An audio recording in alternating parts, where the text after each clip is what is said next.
जय Hind. Hello guys, स्वागत है आपका आपके अपने YouTube चैनल ज्ञानदेह होस्ट में। और इस वीडियो में मैं आपको बताने वाला हूं SSC CGL online form 2023 mobile से कैसे फिल करना है इसके बारे में, जहां पर आपको स्टेप बाय स्टेप रजिस्ट्रेशन से लेकर के प्रिंट तक की पूरी जानकारी दी जाएगी। तो चलिए शुरू करते हैं। तो गाइज अभी जो आप वीडियो में देख सकते हैं हमारी ऑफिशियल वेबसाइट jobsgyan.in है। इसका लिंक वीडियो के डिस्क्रिप्शन में दिया है। जैसे ही आप लिंक ओपन करेंगे आपके सामने इस रिक्रूटमेंट की जानकारी आ जाएगी, जहां पर आपको जानने को मिलेगा 7500 पदों पर यह वैकेंसी अप्रोक्सीमेटली निकाली गई है, जिसके फॉर्म आप लोग 3 मई 2023 तक भर पाएंगे। सीबीटी की जो फर्स्ट की एग्जाम डेट है या फिर टाइम है वो आपको जुलाई 2023 का दिया है। इसमें गाइज यहाँ पर जो अगर आप assistant audit officer, assistant account officer पर अप्लाई करेंगे तो आपसे यहाँ पर बैचलर डिग्री मांगी है, और जो अन्य पोस्ट है उन पर भी। एंड जो आपकी जूनियर स्टैटिकल ऑफिसर या फिर स्टैटिकल इन्वेस्टिगेटर ग्रेड 2 की वैकेंसी, इन पर आपसे क्वालिफिकेशन मांगी है ग्रेजुएट की 60% के साथ में।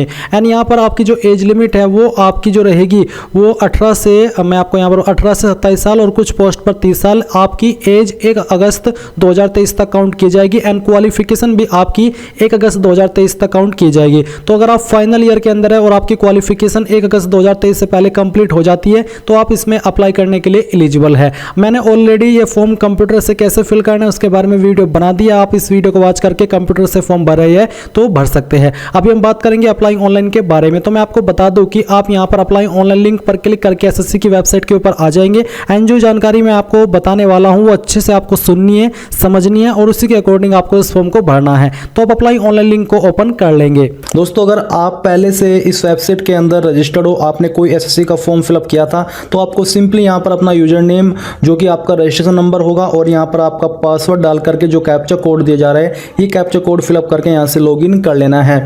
बट अभी मैं बात करता हूँ उन कैंडिडेट के बारे में जो कि अभी तक एसएससी की वेबसाइट के ऊपर रजिस्टर्ड नहीं हुए, तो कैसे रजिस्ट्रेशन कर पाएंगे।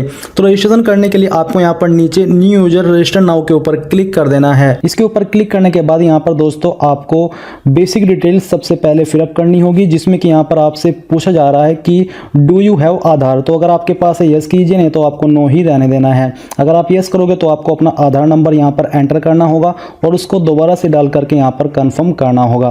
फिर आती है आपकी टाइप ऑफ आईडी। तो आपको इनमें से कोई एक आईडी चूज कर लेनी है, जैसे कि pan card, passport, school college ID, voter ID. तो जो भी आपके पास इनमें से आईडी है वही आईडी आपको सिलेक्ट करनी है और सिलेक्ट करने के बाद उसका नंबर यहाँ पर डालना होगा।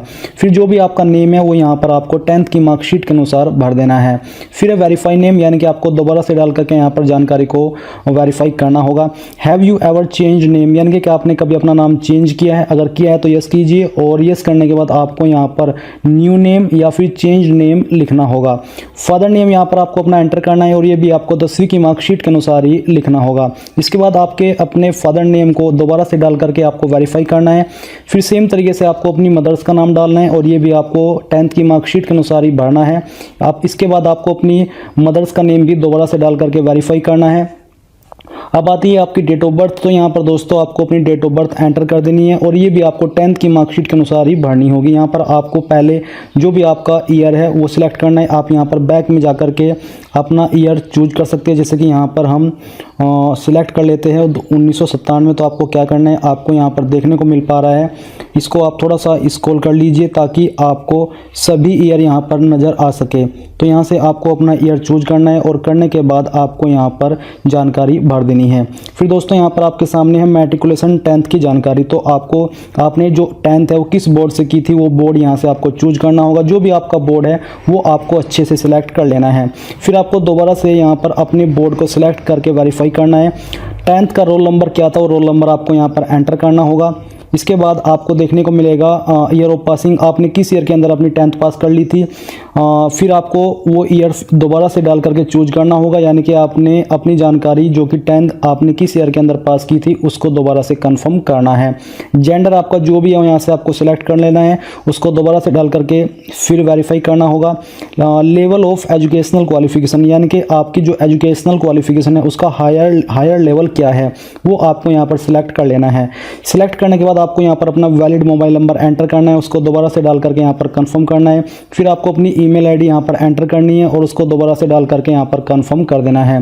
फिर है स्टेट यूटीओ परमानेंट एड्रेस, तो आपकी परमानेंट एड्रेस की कौन सी स्टेट है वो यहाँ से आपको चूज कर लेनी है। अब जितनी भी जानकारी आपने इस कॉलम के अंदर भरी इन सभी को आपको एक बार चेक करना है और चेक करने के बाद आपको नीचे आकर के सेव के ऊपर क्लिक कर देना है। सेव के ऊपर क्लिक करने के बाद यहाँ पर दोस्तों आपको अपना मोबाइल नंबर और ईमेल आईडी कंफर्म करनी होगी, क्योंकि इसके ऊपर ओटीपी सेंड किया जाएगा। तो आपको अच्छे से कंफर्म करने के बाद यहाँ पर कंफर्म के ऊपर क्लिक करना है। कंफर्म के ऊपर क्लिक करने के बाद यहाँ पर आपको बोला जा रहा है कि basic details are saved, registration is portal and it should be completed within 14 days. तो आपको यहाँ से इसको क्लोज कर देना है।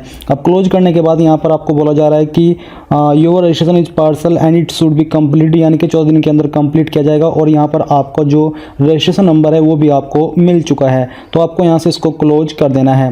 क्लोज करने के बाद दोस्तों यहाँ पर आपको जो रजिस्ट्रेशन नंबर है वो यहाँ पर एंटर करना है और जो पासवर्ड अभी आपको मिला है वो पासवर्ड आपको यहाँ पर डालना होगा। तो यहाँ पर दोस्तों जो आपने ईमेल आईडी एंटर की थी, इस ईमेल के ऊपर आपको एसएससी की तरफ से एक ईमेल आई होगी जिसमें कि आपको रजिस्ट्रेशन नंबर और एक रैंडम पासवर्ड सेंड किया गया है। तो वो पासवर्ड आपको यहाँ पर डाल करके जो कैप्चा कोड दिया जा रहा है वो फिलअप करना है और फिर आपको लॉगिन के ऊपर क्लिक कर देना है। लॉगिन के ऊपर क्लिक करने के बाद यहाँ पर दोस्तों आपको पासवर्ड रिसेट करने की जानकारी देखने को मिल पा रही है। आपको यहाँ पर ओल्ड पासवर्ड एंटर करना है, जो पासवर्ड अभी आपको मेल के माध्यम से मिला है। फिर आपको यहाँ पर एक न्यू पासवर्ड सिलेक्ट कर लेना है और उसको दोबारा से डाल करके कंफर्म कर देना है। कंफर्म करने के बाद आपको यहाँ पर सबमिट के ऊपर क्लिक करना होगा। सबमिट के ऊपर क्लिक करने के बाद आप यहाँ पर देखोगे your password has been changed successfully, please log in to continue. तो आपको यहाँ से क्लोज करना है और क्लोज करने के बाद आपको यहाँ पर अपना रजिस्ट्रेशन नंबर एंटर करना है और फिर जो पासवर्ड अभी आपने सिलेक्ट किया है यानी कि चेंज किया है वो पासवर्ड आपको यहाँ पर भरना होगा। और भरने के बाद जो कैप्चा कोड दिया जा रहा है ये कैप्चा कोड आपको यहाँ पर फिलअप करना है और फिर आपको लॉगिन के ऊपर क्लिक कर देना है। लॉगिन के ऊपर क्लिक करने के बाद दोस्तों यहाँ पर आपकी बेसिक डिटेल्स आ जाएगी जो कि अभी तक आपने फिलअप की है। तो आपको इनको एक बार चेक करना है और चेक करने के बाद आपको नीचे आकर के नेक्स्ट के ऊपर क्लिक करना है। नेक्स्ट के ऊपर क्लिक करने के बाद यहाँ पर दोस्तों अब आपको अपनी एडिशनल एंड कॉन्टैक्ट डिटेल्स भरनी है। जैसे कि आपकी कास्ट कैटेगरी क्या है वो यहाँ से आपको सिलेक्ट कर लेनी है। इसको सिलेक्ट करने के बाद आपको दोबारा से यहाँ पर इसको कन्फर्म करना है। नेशनलिटी आपकी क्या हो यहाँ से आपको चूज करनी है। फिर है आइडेंटिफिकेशन मार्क्स, यानी कि अगर आपकी बॉडी के ऊपर कोई एक ऐसा मार्क है जिससे आपके शरीर की पहचान होती है तो आपको उसके बारे में यहाँ पर जानकारी देनी होगी। जैसे कि मैं लिखने वाला हूँ मोल ऑन माई चिक, यानी कि मेरी गाल के ऊपर तिल है। तो कोई भी अगर आपके बॉडी के ऊपर निशान है उसके बारे में आपको यहाँ पर जानकारी दे देनी है। Are you a person with benchmark disability, क्या आप विकलांग हो? अगर हो तो यस कीजिए, नहीं तो आपको नो करना होगा। अगर आप यस करोगे तो आपको अपनी विकलांग कैटेगरी भी यहाँ से सिलेक्ट करनी होगी।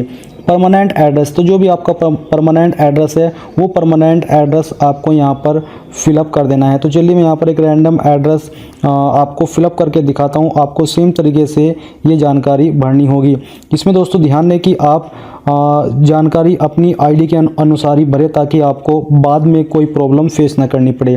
फिर इसके बाद आपको अपनी स्टेट यहाँ से चूज कर लेनी है, जिस भी स्टेट से आप इस फॉर्म को या जिस स्टेट में भी आपका एड्रेस पड़ता है। इसके बाद यहाँ पर जो भी आपकी डिस्ट्रिक्ट है उस स्टेट की वो डिस्ट्रिक्ट यहाँ से आपको सिलेक्ट कर लेनी है। तो चलिए मैं यहाँ से सहारनपुर से बिलोंग करता हूँ इसलिए सहारनपुर सिलेक्ट कर लेता हूँ। पिन कोड क्या है आपके डिस्ट्रिक्ट या फिर पोस्ट ऑफिस का वो आपको यहाँ पर एंटर करना होगा।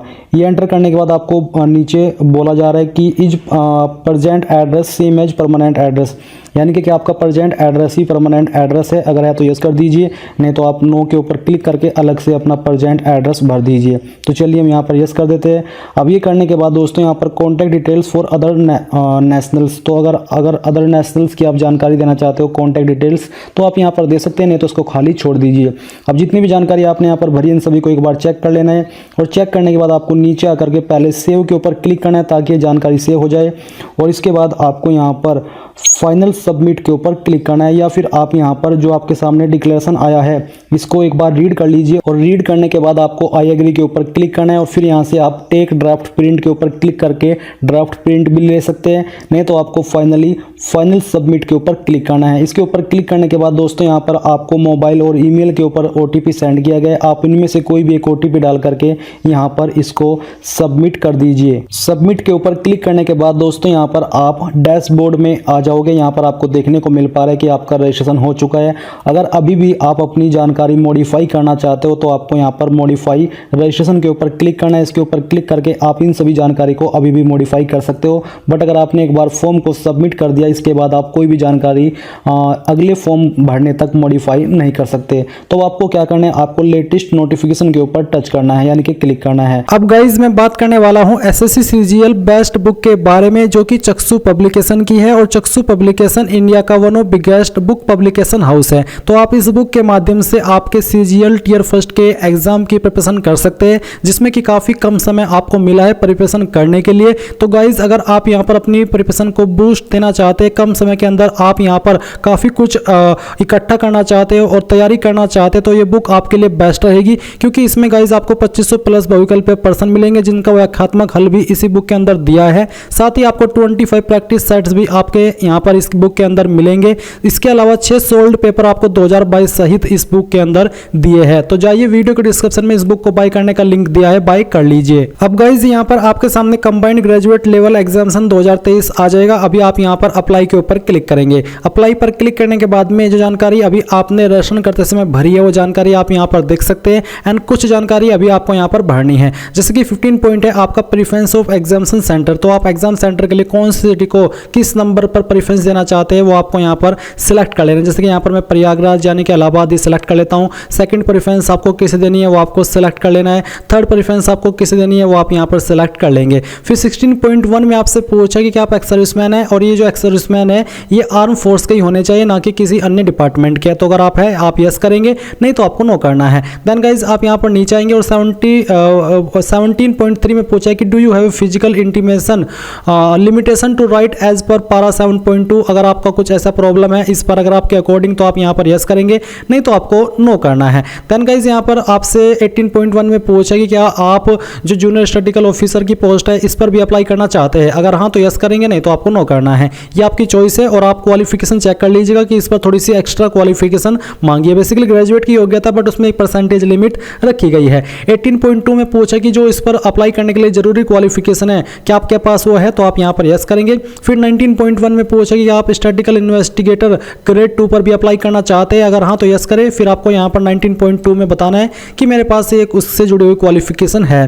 फिर 20.1 है कि क्या आपको इस उम्र के अंदर छूट चाहिए। अगर आपकी कैटेगरी SC ST OBC है और आप ओवर एज हो चुके हैं तो तभी आप इसमें यस करें। अगर आपकी कैटेगरी SC ST OBC है और ओवर एज नहीं हुए हैं तो आप यहाँ पर नो कर देंगे। फिर आपसे हाईएस्ट एजुकेशनल क्वालिफिकेशन पूछा है, तो जो भी आपकी हाईएस्ट क्वालिफिकेशन है वो आप इनमें से सिलेक्ट कर लीजिए। अगर इनमें वो नहीं है तो आप यहाँ पर अदर भी क्लिक कर सकते हैं, यानी कि इनमें नहीं है तो अदर है। इसके बाद में 22 पॉइंट है क्वालिफिकेशन का, तो आपसे जो जरूरी क्वालिफिकेशन है इस पर अप्लाई करने के लिए वो ग्रेजुएट की मांगी है, तो आप ग्रेजुएशन सेलेक्ट कर लेंगे। फिर आता है जो आपकी क्वालिफिकेशन है वो आप कर रहे हैं या फिर कर चुके हैं। अगर आप अपीयरिंग सेलेक्ट करते हैं तो आपको यहाँ पर पासिंग ईयर सेलेक्ट करने की आवश्यकता नहीं है। बट जो अपीयरिंग कैंडिडेट है वो ध्यान दे कि आपकी क्वालिफिकेशन 1 अगस्त 2023 से पहले कंप्लीट हो जानी चाहिए। जिनकी इसके बाद में होगी वो एलिजिबल नहीं है। तो यहाँ पर मैं पास सेलेक्ट कर लेता हूँ। फिर आपको बताना है कि किस साल के अंदर आपने क्वालिफिकेशन पास की है, कौन से स्टेट से पास की है वो आप सेलेक्ट करेंगे। आपके बोर्ड का नाम आप यहाँ पर सेलेक्ट कर लेंगे। बेसिकली यूनिवर्सिटी का नाम आपको बताना है। अगर आपकी यूनिवर्सिटी इसमें है तो यहाँ से सिलेक्ट करें, नहीं तो आप यहाँ पर अदर के ऊपर क्लिक कर सकते हैं। फिर आप यहाँ पर जो फाइनल ईयर का रोल नंबर है वो एंटर करेंगे एंड जो आपकी परसेंटेज है वो आप यहाँ पर दे देंगे। अगर आप अपनी परसेंटेज दे रहे हैं, आपके नंबर परसेंटेज में, तो फिर आपको CGPA भरने की आवश्यकता नहीं पड़ेगी। देन गाइस 23 पॉइंट है कि क्या आप SSC को अपनी इन्फॉर्मेशन देना चाहते हैं ताकि वो आपको फ्यूचर में जॉब से जुड़ी हुई अपॉर्चुनिटी के बारे में नोटिफिकेशन या फिर ईमेल सेंड करता रहे। अगर हाँ तो यस, नहीं तो आप नो कर सकते हैं। ये पूरी तरीके से आपकी चॉइस पर है, आप इसमें यस करें या फिर नो करें, इससे आपके फॉर्म पर कोई प्रॉब्लम नहीं पड़ेगी। तो आप इसमें यस नो में जो भी करना चाहे वो कर सकते हैं। अब गाइज आपके सामने फोटोग्राफ एंड सिग्नेचर का सेक्शन आ चुका है। आपको यहाँ पर अपना फोटो बिना स्पेक्टिकल्स और कैप के अपलोड करना है। फोटो का साइज 20 से 50 KB के बीच में रहना चाहिए। और जो आपका सवाल आता है कि क्या फोटो पर डेट लिखना अनिवार्य है, तो फोटो पर डेट लिखना अनिवार्य बिल्कुल भी नहीं है। SSC ने 1 साल के लिए ये स्कीम चालू की थी, बट उसके बाद जब देखा कि काफ़ी सारे कैंडिडेट ने मिस किया डेट को लिखना है और उस चक्कर में काफ़ी सारे कैंडिडेट के फॉर्म रिजेक्ट हुए, तो उस वजह से ये चीज़ बंद कर दी है। अब बस आपसे पूछा जाता है कि आपका फोटो क्या इस डेट के बाद का है। तो बेसिकली आपका जो फोटो 3 जनवरी 2023 के बाद का होना चाहिए। आप यहाँ पर सिंपल फोटो अपलोड करेंगे, अपना सिग्नेचर अपलोड करेंगे। साइज सिग्नेचर का 10 से 20 KB रखा है। एंड फिर आपको 27 पॉइंट में बताना भी है कि हाँ मैंने फोटो 3 जनवरी 2023 के बाद का लिया है। भले ये फोटो उसके बाद करना हो, बट आप इसमें यहाँ पर यस कर देंगे। फिर आप यहाँ पर आई एग्री के ऊपर क्लिक करेंगे, ये सिक्योरिटी कोड फिल करेंगे एंड प्रीव्यू पर क्लिक करेंगे। प्रीव्यू पर क्लिक करने के बाद में जो भी जानकारी आपने शुरू से लेकर के अभी तक भरी है इन सभी को आप यहाँ पर चेक कर पाएंगे। अगर आपको लगता है कोई जानकारी गलत है तो एडिट मॉडिफाई के ऊपर क्लिक करके कर लेंगे, नहीं तो आप सबमिट के ऊपर क्लिक करके यहाँ से ओके कर देंगे। ओके करने के बाद में अगर आप इस फॉर्म को जनरल ओबीसी से भर रहे हैं तो आप यहाँ पर पहले अपनी फीस जमा करेंगे, तभी आप अपने फॉर्म का फाइनल प्रिंट आउट ले पाएंगे। जैसे कि अगर अभी आप यहाँ पर ड्राफ्ट का ही प्रिंट लेना चाहते तो आप प्रिंट ले सकते हैं। अगर आप यहाँ से प्रिंट फीस के लिए भरना चाहते हैं तो आप यहाँ पर यस करेंगे। तो आप यस करने के बाद में यहाँ पर देखेंगे कि आपके सामने पेमेंट का सेक्शन है, आप ऑनलाइन पेमेंट सेलेक्ट कीजिए। इसके बाद में आप यहाँ पर सबमिट के ऊपर क्लिक करेंगे तो आपको पेमेंट के पेज पर ट्रांसफर किया जाएगा और आप यहाँ पर जिस माध्यम से चाहे अपनी एप्लीकेशन फीस इनमें से जमा कर पाएंगे। जैसे आप फीस जमा कर देंगे आप अपने फॉर्म का फाइनल प्रिंट आउट ले पाएंगे। तो गाइज इस प्रकार से आप लोग एसएससी सीजीएल ऑनलाइन फॉर्म 2023 को मोबाइल से भर पाएंगे। आई होप ये प्रोसेस आपको पसंद आया होगा। So thanks for watching. जय हिंद।